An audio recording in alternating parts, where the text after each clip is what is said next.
काल में जो यूनानी नगर राज्य थे उनमें भी ये सर्वाधिकारवादी भावना पाई जाती थी, क्योंकि यूनान के जो छोटे छोटे नगर राज्य होते थे तो उनमें एक ये भावना पाई जाती थी कि हमारा जो राज्य है वो सर्वश्रेष्ठ है ना, और इस राज्य के बाहर और कोई चीज इतनी अच्छी नहीं है जितना मेरा अपना स्टेट है। बाद के कालखंड में हम आप आगे बढ़ें, अगर हम आधुनिक समय में आए तो फ्रांस की ओर जब हम दृष्टि डालते हैं तो वहाँ पर जो लुई 14वां था, लुई 14वें ने कहा आई एम द स्टेट, है ना, मैं ही राज हूँ, है ना, और इस तरह से उसने पूरी तरह से पूरे राज्य को एक व्यक्ति में अपने आप में समाहित करने का प्रयास किया। नेक्स्ट आप देखें कि चीन में 1949 में जो शासन व्यवस्था आई उसमें मौसे तुंग जो है वहाँ का शासक बना और उसने इस तरह से बोलना शुरू किया कि शक्ति जो है बंदूक की नली से निकलती है, और उसने 1949 से लेकर 70 के दशक तक उसने चाइना पर कब्जा रखा और अपने ढंग से पूरे चीन को चलाया।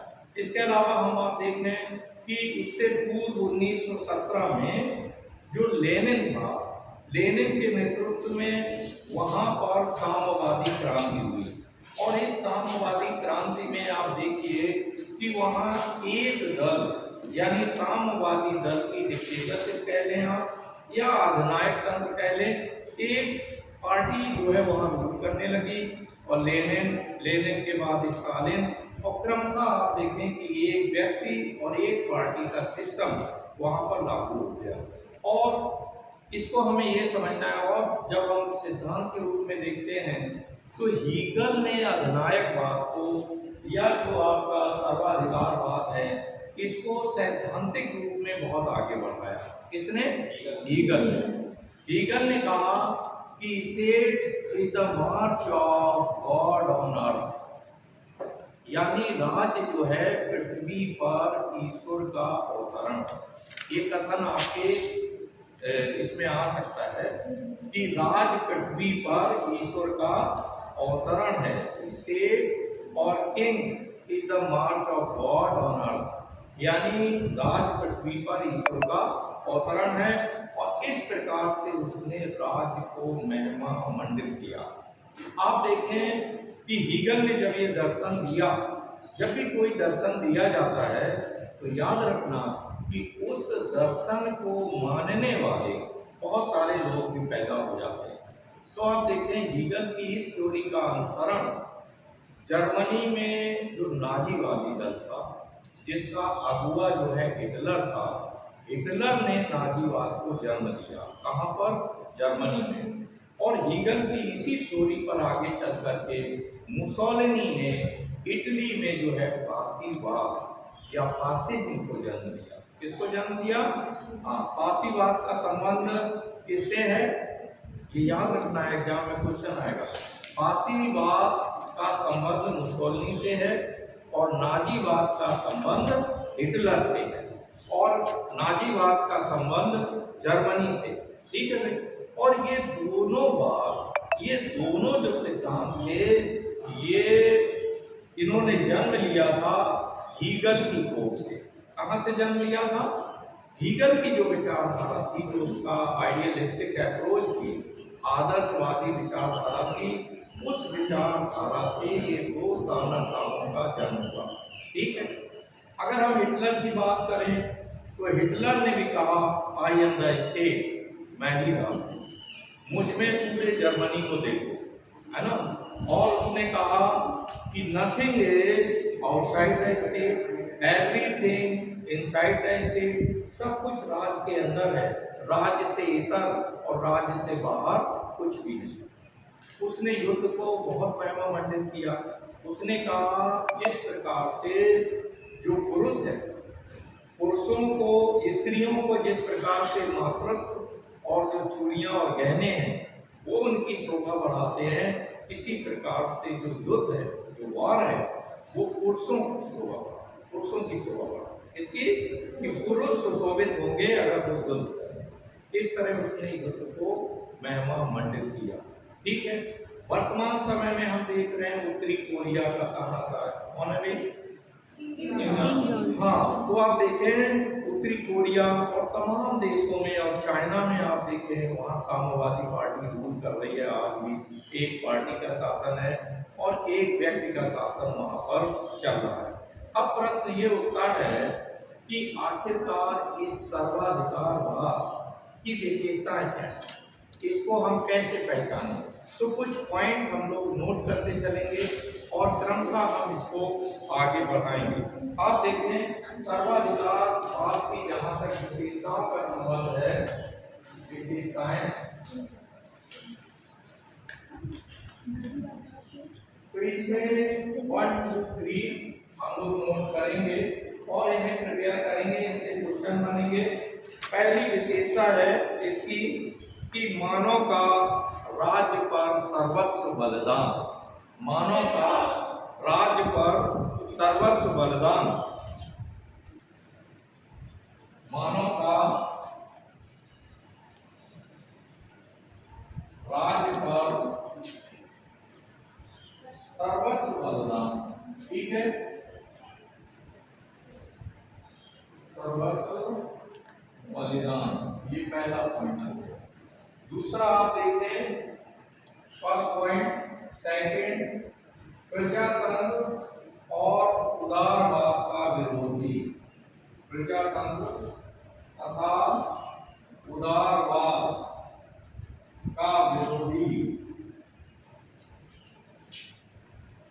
ये दूसरी विशेषता है इसकी।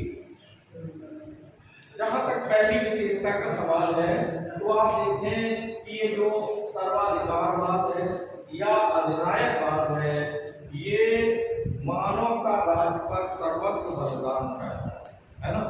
वो राष्ट्रवाद को मानता है और ये मानता है कि साध और साधन दो टर्म हमें समझना होंगे। जो राजनीतिक सिद्धांत हैं उनमें किस सिद्धांत में राज्य साधन है और किस सिद्धांत में व्यक्ति साधन है। इस सर्वाधिकारवाद के अंतर्गत जो राज्य है वो साध है, राज्य क्या है? साध है, और जो व्यक्ति है वो साधन।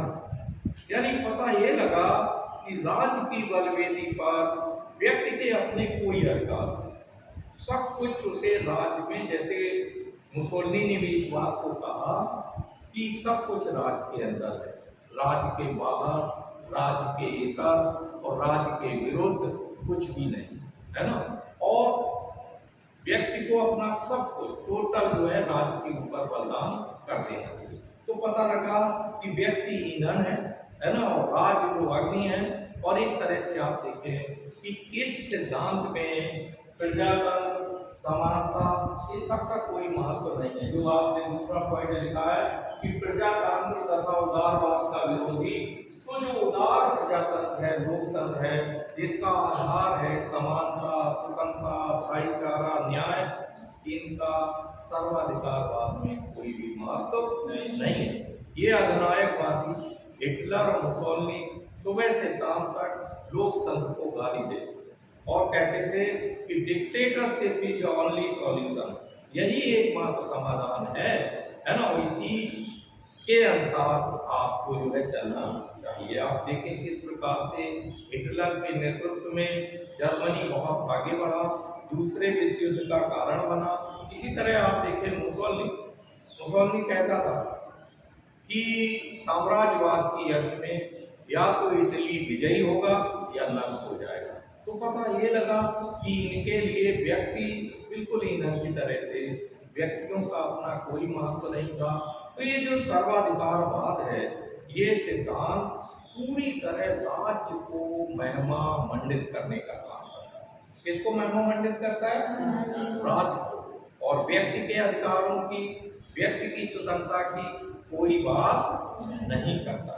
नेक्स्ट आप तीसरा पॉइंट देखें, एक नेता या एक दल का शासन। क्या रहता है तीसरा? एक दल और एक नेता का शासन इसमें पाया जाता है।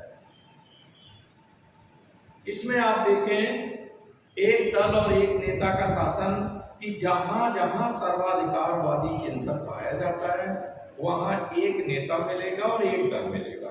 जैसे जर्मनी में नाजीवाद है ना, ये नाजी दल था और उस दल का नेता हिटलर था। इटली में फांसीवाद था और उस फांसीवाद का जो नेता था वो मुसोलिनी था। ठीक है, इसी प्रकार से आपके रसिया में आप पहुंचे तो रूस में लेनिन था और वहां पर साम्यवादी दल था। और वर्तमान में आप देखें चाइना में कौन है इस समय वहां का राष्ट्रपति, चाइना का, हाँ, तो आप देखें जिनपिंग जो है इस समय वहां के रूलर बने हुए हैं और पीछे भी उसके रूलर थे। तो इस तरह से एक दल और एक व्यक्ति का शासन पाया जाता है। नेक्स्ट पॉइंट नोट करें, राष्ट्र को अधिक गौरव और युद्ध में विश्वास। राष्ट्र को अधिक गौरव और युद्ध में विश्वास। राष्ट्र को अधिक गौरव और युद्ध में विश्वास। आप देखें कि ये जो सर्वाधिकारवादी चिंतन है ये सबसे ज्यादा बल देता है कि राष्ट्र, राष्ट्र, ओनली राष्ट्र, राज, राज, राज, यानी जब भी तो वो कहते हैं कि राज्य के अंदर सब कुछ है, राज्य के बाहर, राज्य के इधर कुछ भी नहीं, और राष्ट्र की को महिमा मंडित करते हैं। और जहां भी आपको ऐसा लगे कि यहाँ पर राष्ट्रवाद की बू आ रही है बहुत ज्यादा और संकीर्ण राष्ट्रवाद उदित हो रहा है, तो याद रखना कि वो राज्य जो है सर्वाधिकारवाद की ओर बढ़ रहा है, तानाशाही की ओर बढ़ रहा है। व्यक्तिगत स्वतंत्रता जहाँ छीनी जा रही हो तो ऐसा आपको आभासित हो जाना चाहिए कि वहाँ पर सर्वाधिकारवादी चिंतन पैर फैला रहा है, हाथ फैला रहा है।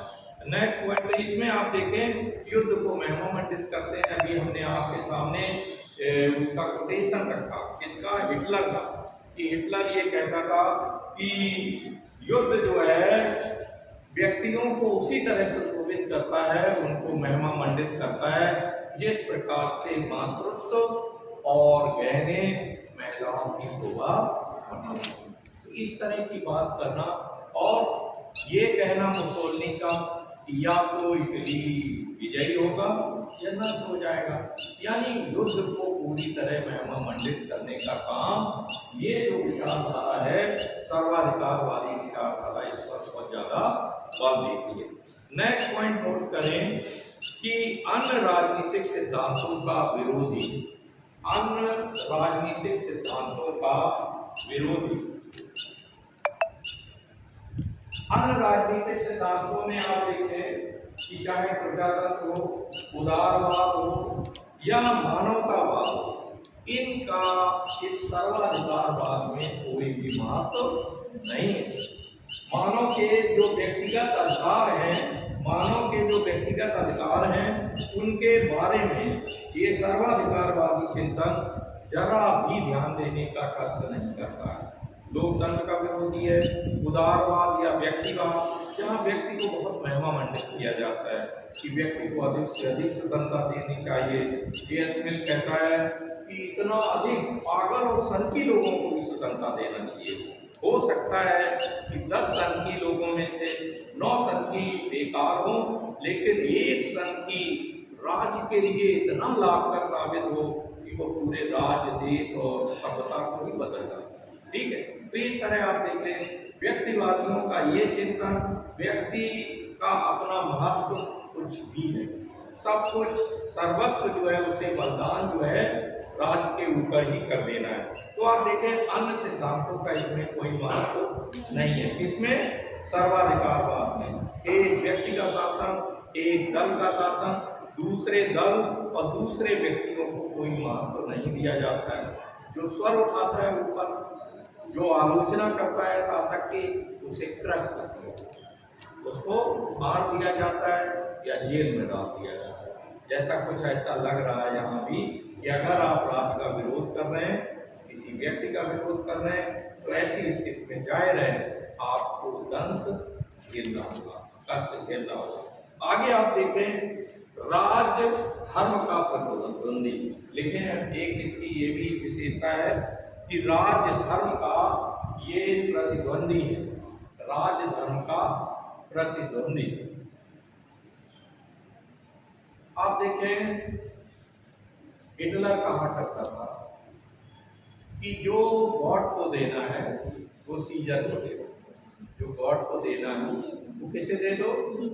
जैसे आप गॉड को कुछ भी देना चाहते हैं, प्रसाद देना चाहते हैं, अपना धन दान करना चाहते हैं, अपनी आत्म बलि भी देना चाहते हैं, तो वो सीजर को दे दो। सीजर माने हिटलर को दे दो। किसको दे दो? सीजर माने राजा।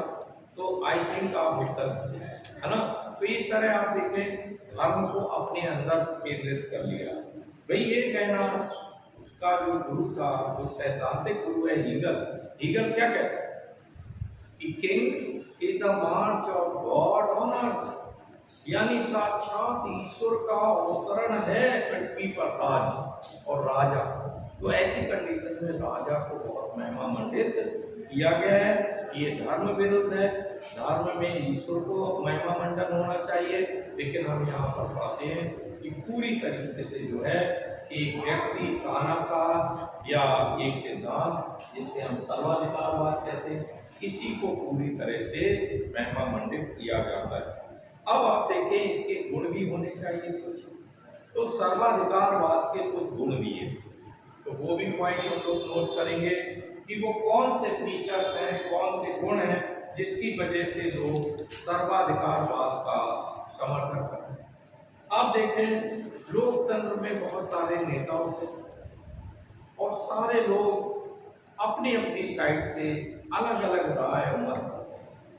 एट प्रेजेंट टाइम में मैं थोड़ा सा माइग्रेट करूंगा कि हम कर्नाटक की ओर जाते हैं। कांग्रेस बहुमत से जीती है, लेकिन आप देखें दो नेताओं में प्रतिद्वंद छिड़ा हुआ है।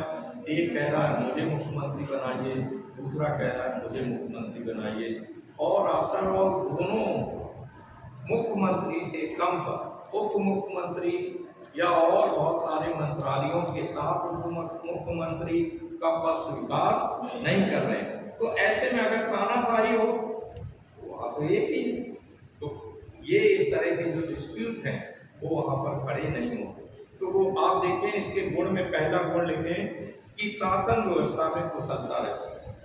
शासन व्यवस्था में कुशलता रहती है, शासन व्यवस्था में कुशलता पाई जाती है।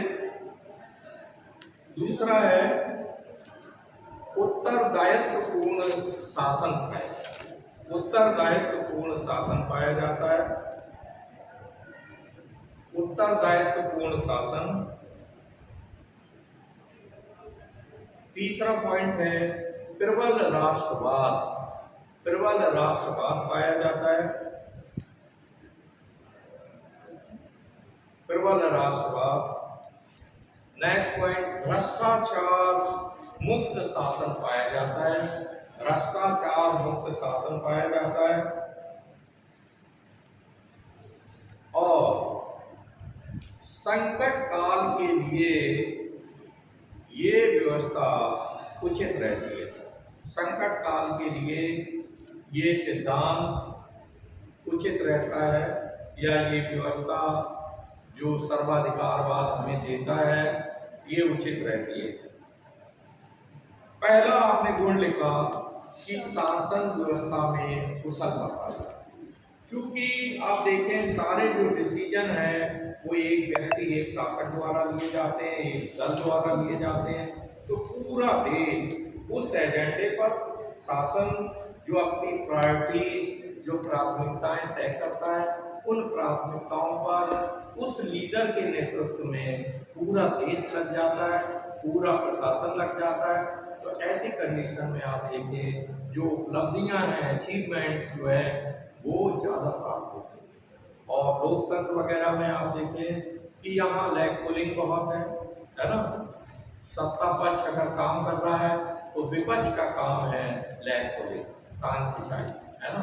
ये नहीं कि केवल नकारात्मक बातों की आलोचना की जाए, यानी विपक्ष का काम हो जाता है कि आलोचना के लिए बस आलोचना ही करना हमारा काम है ना। नेक्स्ट आप देखें दूसरा पॉइंट क्या लिखा है, उत्तरदायित्वपूर्ण शासन। आप देखें रिस्पॉन्सिबल शासन पाया जाता है क्योंकि एक दल है, एक व्यक्ति है, तो दोनों मिल करके यानी दल और व्यक्ति पूरी पूरी तरह से समग्र मन से जो है वो शासन को अंजाम देते हैं। और ऐसे कंडीशन में जो निष्कर्ष आते हैं वो काफी प्रोग्रेसिव आते हैं, अच्छे रिजल्ट आते हैं। वो बात अलग है कि किस एजेंडे को वो आगे बढ़ा रहे हैं, वो तो अलग दूसरी बात हो गई। लेकिन जिस एजेंडे को वो लागू करते हैं उसमें रिस्पॉन्सिबिलिटी पाई जाती है, उसको अंतिम रूप देने में ये शासन व्यवस्था सबसे अच्छी रहती है। लोग कहते नहीं है कि भारत जो है, अंग्रेज भी कह के गए कि भारतीयों की जो मनोदशा है वो इस तरह की है कि यहाँ का रूलर तानाशाह होना चाहिए, अदरवाइज ये इधर उधर विवंडर करते हैं, है ना, तमाम तरह की प्रॉब्लम होती है। तो अगर तानाशाही शासन हो तो ये अच्छी तरह से गवर्न हो सकते हैं। फिलहाल वो हमारी आलोचना थी, ये बात पूरी तरह सही नहीं है, लेकिन फिलहाल वो उनका अभिमत था जिससे हम लोग सहमत नहीं है। आगे आपने क्या लिखा है, त्रिवद राष्ट्र। राष्ट्रवाद कई सेंस में उपयोगी होता है। अगर आपके अंदर राष्ट्र की तरफ बहुत ज्यादा प्रेम बढ़ जाए, अगर वो नकारात्मक नहीं है, तो ऐसी कंडीशन में राष्ट्रवाद के तहत हम बहुत उपलब्धियां देते हैं।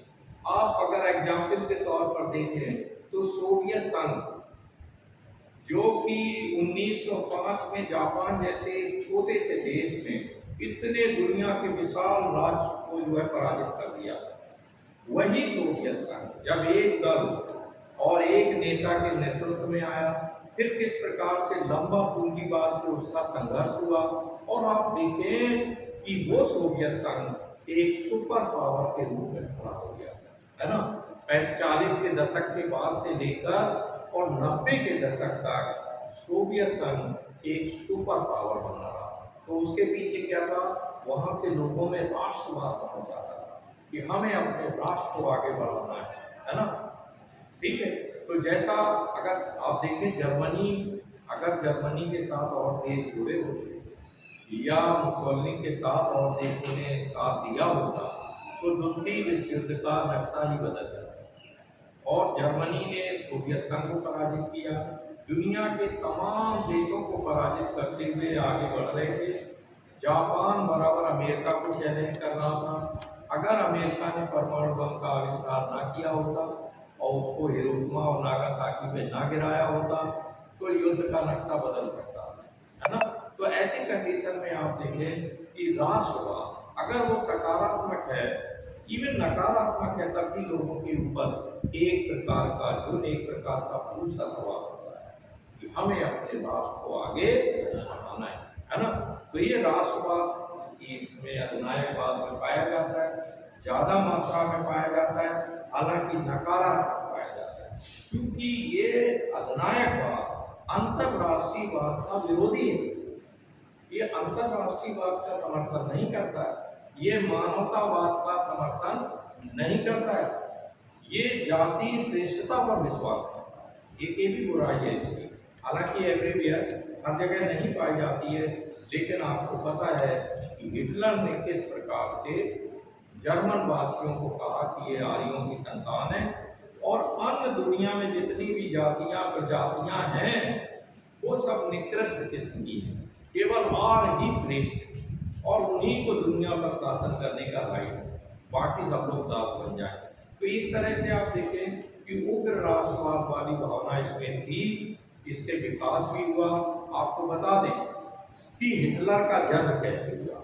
रीजन ये था कि जर्मनी का प्रथम विश्व युद्ध में भी जर्मनी एक पार्टी था और जर्मनी पराजित हुआ प्रथम विश्व युद्ध में। तो ब्रिटेन ने, फ्रांस ने इनके ऊपर ऐसे आर्थिक प्रतिबंध लगाए जिसकी वजह से जर्मनी जो है बहुत पिछड़ गया। इवन शस्त्रों की प्रयोगों पर भी रोक लगा दी कि वो कोई आधुनिक अस्त्र शस्त्र हासिल नहीं करेंगे और ना ही उन्हें अपनी फैक्ट्रियों में बनाएंगे।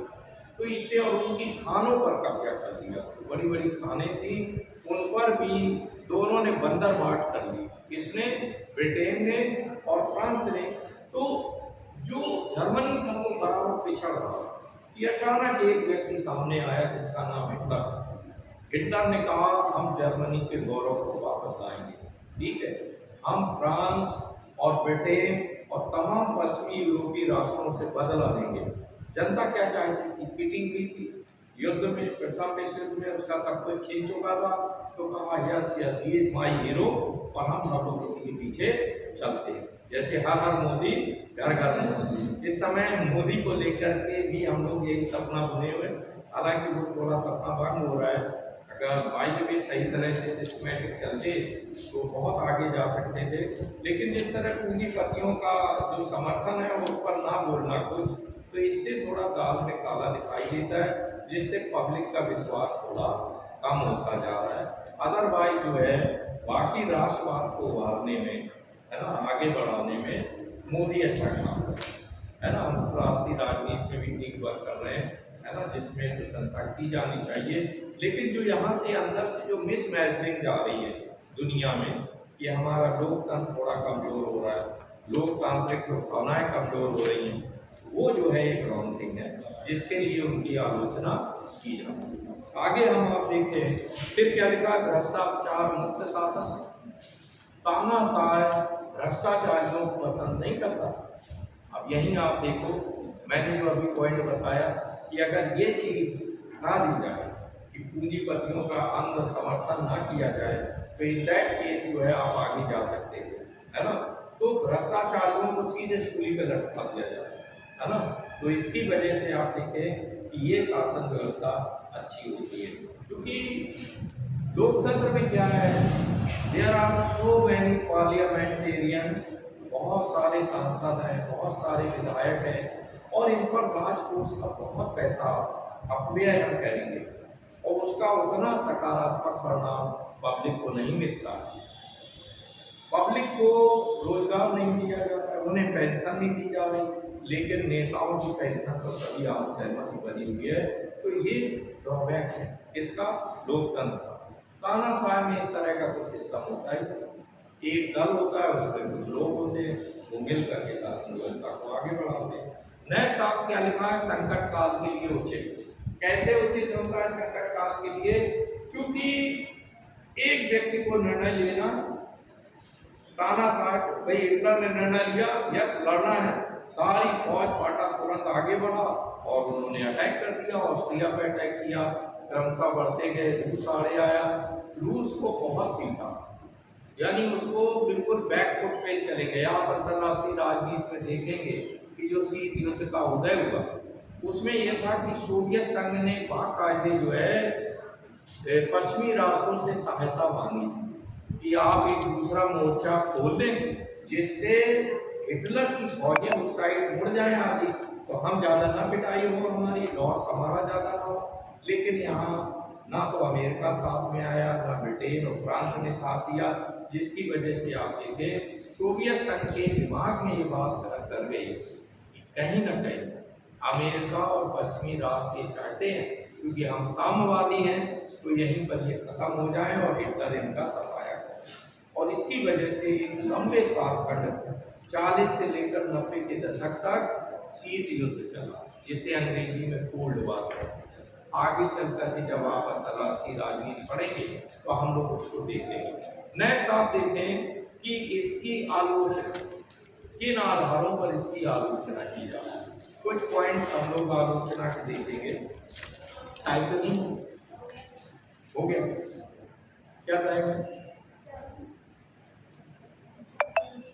कितना टाइम हो गया? यस। तो आप देखें इसके आलोचना के पॉइंट्स हम कल आपके साथ डिस्कस करेंगे, ठीक है।